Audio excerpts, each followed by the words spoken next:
నమస్కారం అండి. మేము రిఫ్లెక్షన్ న్యూస్ నుంచి వస్తున్నాము. మొన్న పహల్గామ్లో అటాక్ జరిగింది కదా, టెర్రర్ అటాక్ జరిగింది కదా. ఇది హిందువుల మీద అటాక్గా భావించవచ్చా, భారతదేశం మీద అటాక్గా భావించవచ్చా? ఇప్పుడు జరిగినటువంటిది అంటే హిందువుల మీదనే జరిగినట్టుగా మాకు అనుమానాలు. అది టెర్రరిస్టుల మీద మోదీ గారు తీసుకుంటున్న నిర్ణయాలు మీకు ఎలా అనిపిస్తుంది? చాలా బాగున్నాయండి. ఇంతకంటే మాకు హ్యాపీగా ఉంది మోడీ గారి.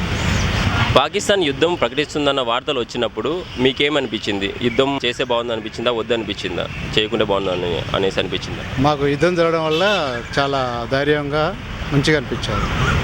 మేము అనుకున్న కోరిక నెరవేర్చినట్టుగా మాకు వచ్చారు.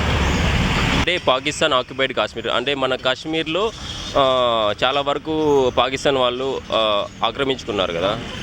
నెహ్రూ గవర్నమెంట్లో చాలా వరకు ఆక్రమించుకున్నారు కదా. ముందు మనం సాధించుకోవడానికి చాలా అవకాశాలు ఉన్నాయని కోరుకుంటున్నాం.